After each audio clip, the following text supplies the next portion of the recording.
Halo, Assalamualaikum warahmatullahi wabarakatuh. Perkenalkan, nama saya Muhammad Sabik Masin, perwakilan dari kelompok 1 yang beranggotakan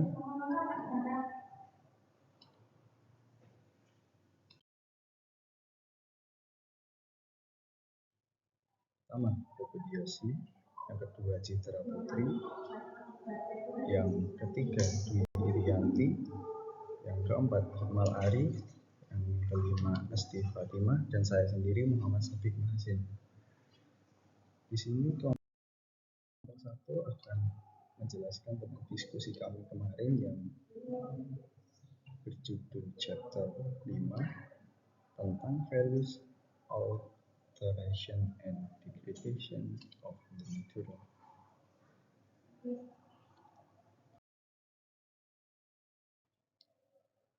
Mengenai sejarah manusia terhadap biosfer, populasi biologi manusia berdasarkan kelangsungan hidupnya pada modifikasi lingkungan dibandingkan adaptasi lingkungannya. Banyak spesies tumbuhan dan hewan yang punah akibatnya serta gangguan besar fungsi biosfer. Fenomena modifikasi lingkungan di berbagai zaman menyebabkan dampak yang merugikan. Akibat terjadinya dari proses tersebut, perlahan menjadi semakin parah. Biosfer sendiri adalah ekosistem planet yang menyatukan seluruh makhluk hidup dan hubungan antar mereka, termasuk interaksinya dengan unsur litosfer atau batuan, hidrosfer atau air, dan atmosfer atau udara dari bumi tersebut. Dampak signifikannya adalah zaman Poliotikum, penggunaan api dan kapak untuk menakuti mangsa, dan penggumbulan hutan untuk peluasan lahan. Yang kedua, zaman Neolitikum, atau manusia sudah menetap di suatu daerah dan memulai eksploitasi pertanian.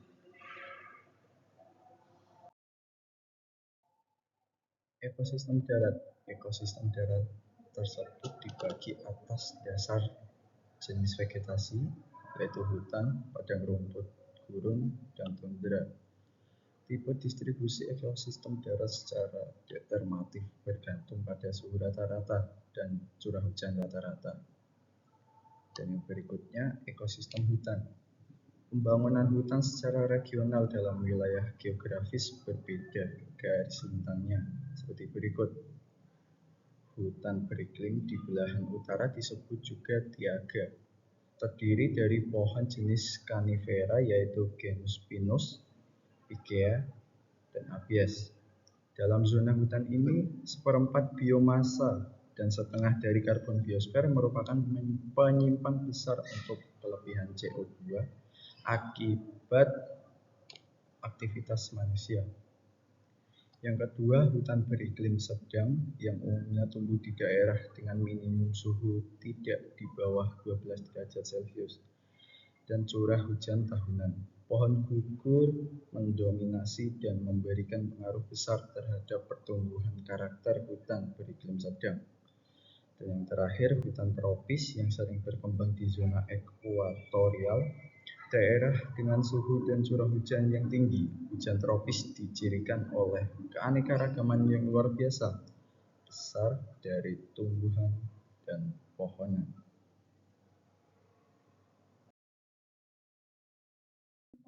Padang rumput adalah lingkungan tanah terbuka di mana tidak ada atau hanya sedikit perpohonan.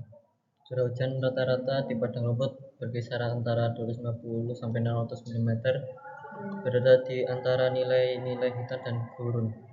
Padang rumput yang luas terdapat di Amerika Utara, Eropa, Asia, Afrika Tengah dan Selatan, Afrika Selatan bagian selatan dan Australia, beberapa bagian stepa Rusia, dan sabana tropis dulunya hutan, tapi telah berubah karena kebakaran dan pengembalaan herbivora.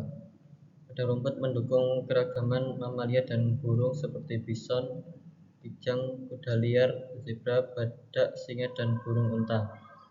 Vegetasi padang rumput terutama terdiri dari tanaman berumur pendek dan banyak bahan organik terus ditambahkan ke tanah. Ini menghasilkan tanah dengan kandungan humus 5-10 kali lebih banyak daripada tanah hutan, yang menguntungkan untuk pertanian. Padang rumput juga memberi karpet pelindung bawah tanah dari tanaman yang mencegah erosi tanah akibat angin dan limpasan. Penghancuran karpet pelindung ini oleh aktivitas seperti membajak dapat menyebabkan erosi tanah yang cepat.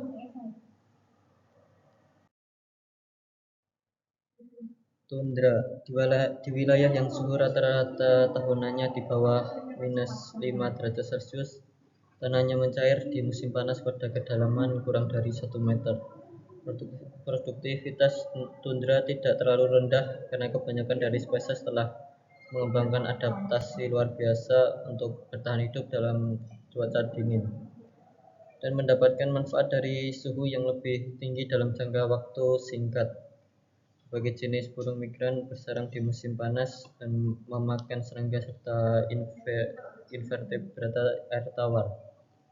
Mereka menunjukkan pertumbuhan musiman yang luar biasa. Gurun mungkin muncul di daerah dengan curah hujan tahunan kurang dari 250 mm atau lebih. Zona kutub adalah jenis gurun di mana faktor pembatasnya bukanlah air tetapi tumbuhan dan hewan. Gurun telah mengembangkan banyak spesialisasi untuk sistem perakaran berkembang di dalam tanah sehingga penyerapan air hujan dapat maksimal dalam kondisi khusus tanah. Beberapa tanaman mengembangkan akar yang dalam mencapai permukaan air di bawah tanah. Sistem ekskresi mereka cocok untuk banyak lagi hewan dapat menggunakan air yang dihasilkan selama metabolisme sel. Baik, yang selanjutnya ada 5.2.5 hutan sebagai sumber daya manusia. Penawaran langsungnya meliputi biomasa hutan, kayu, dan sederet hasil hutan lainnya yang masih tak tergantikan bahan baku penyimpanan materi genetik. Tempat perlindungan planet yang paling signifikan, penggunaan area.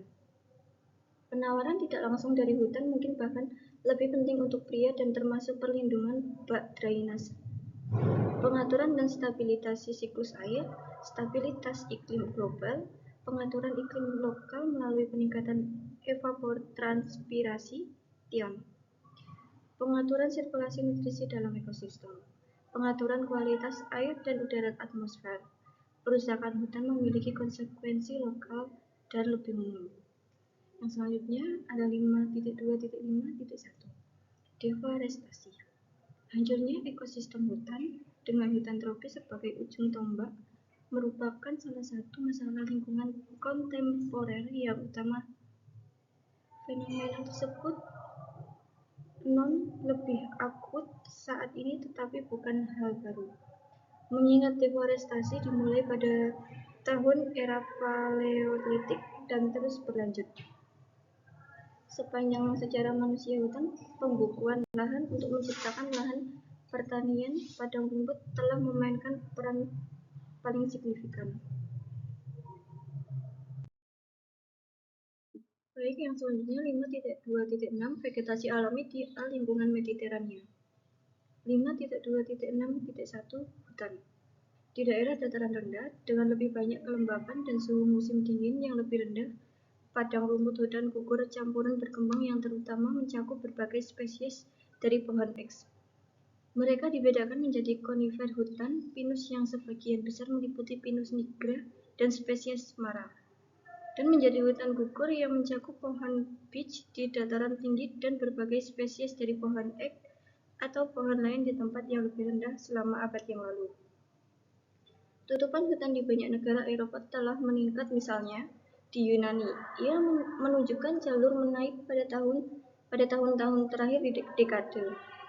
Mengikat presentasi hutan sebelumnya telah diperkirakan sebesar 19%.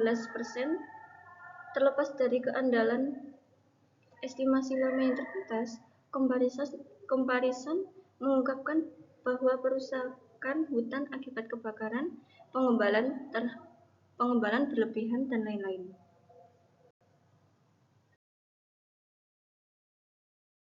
Selanjutnya 5.2.6.2 iklim dan semak. Iklim Mediterania didirikan oleh angin musim panas, curah hujan terutama di musim dingin, dan radiasi matahari yang kuat. Vegetasi juga hangus akterized oleh adaptasinya terhadap kekeringan musim panas, yang mungkin merupakan faktor pembatas ekosistem Mediterania, menunjukkan keanekaragaman hayati yang luas dan dibagi menjadi beberapa kategori berikut. Yang pertama, semak Sclerophyllous yang selalu hijau atau makwis, yang dapat mencapai ketinggian beberapa meter dan memanjang dari pesisir hingga ketinggian 800 meter.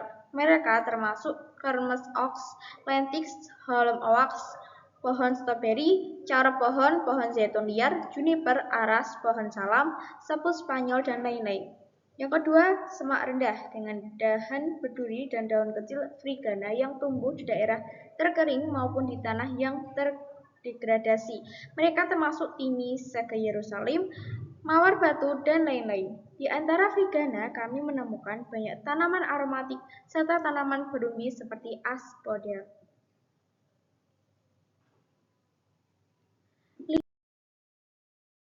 5.3.6.3 Padang rumput pegunungan. Di daerah pegunungan di atas 2000 meter dengan suhu rata-rata antara 0 derajat Celcius dan 10 derajat Celcius dan presipitasi atmosfer biasanya melebihi 2000 mm. Kami temukan ekosistem pegunungan yang juga dapat terjadi di pegunungan yang lebih rendah. Jika batas hutan surut karena berbagai alasan ke ketinggian yang lebih rendah, mereka termasuk tumbuhan kecil, lebat, dan herbal. Beberapa di antaranya berwarna cerah, bunga di musim panas. 5.2.6.4 Kebakaran hutan dan restorasi. Kebakaran hutan dan restorasi kebakaran merupakan salah satu ancaman utama bagi hutan dan setiap tahun menyebabkan bencana besar ke seluruh planet. Namun, itu harus diambil di bawah pertimbangan bawah hutan sebagai ekosistem, terutama Mediterania iklim, berada dalam keseimbangan dinamis dengan api yang merupakan keseimbangan alami faktor yang memerlukan adaptasi yang sesuai. Ekosistem juga memiliki mekanisme restorasi yang luar biasa setelah kebakaran. Jadi, jika alami regenerasi tidak terhambat oleh tangan campur manusia, pemulihan vegetasi hutan akan berdampak besar.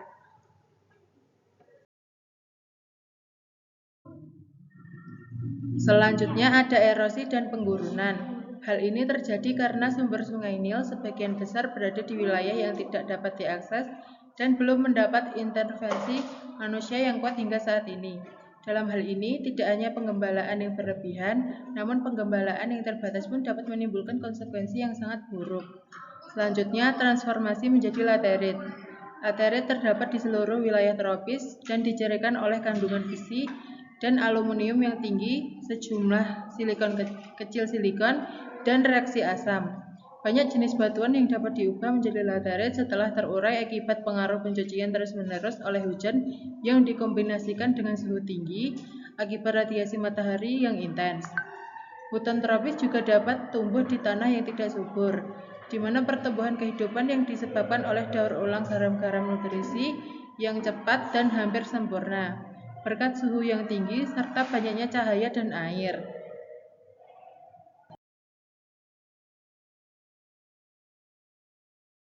Berikutnya yaitu salinasi tanah. Selain erosi, pengolahan tanah dengan struktur gembur dapat menyebabkan perubahan kimia yang tidak dapat diperbaiki, sehingga menjadikannya tidak cocok untuk dieksploitasi dan bahkan menghambat pemulihan vegetasi awal.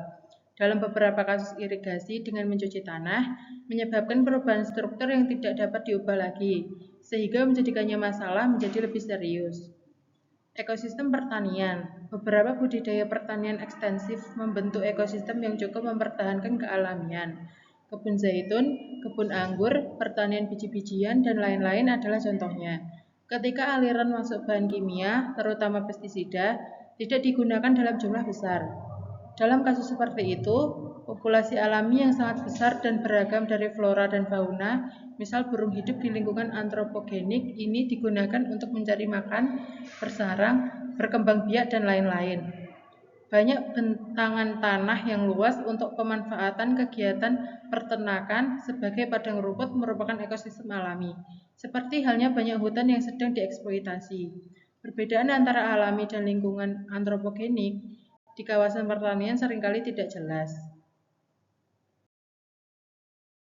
2.7.5 Menanam pagar tanaman di area pertanian. Kehadiran pepohonan, semak-semak, dan berbagai tanaman kecil, gugusan kecil hutan atau semak belukar di antara ladang tidak hanya menciptakan gambaran lanskap perdesaan yang lebih menyenangkan, tetapi juga mendukung keanekaragaman spesies flora dan fauna yang terbukti bermanfaat bagi pertanian.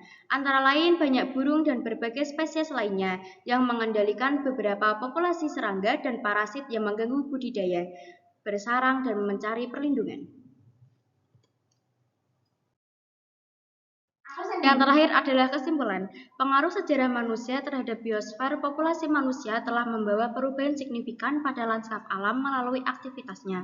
Mereka telah menyebabkan kepunahan banyak spesies, tumbuhan dan hewan yang punah akibatnya, serta gangguan besar fungsi biosfer. Hutan sebagai sumber daya alam hutan merupakan ekosistem yang kompleks dan kaya serta bernilai terbarukan sumber daya alam, vegetasi alam di lingkungan Mediterania atau hutan. Di daerah dataran rendah, dengan lebih banyak kelembapan dan suhu musim dingin yang lebih rendah, padang rumput hutan gugur campuran berkembang yang terutama mencakup berbagai spesies dari pohon eka.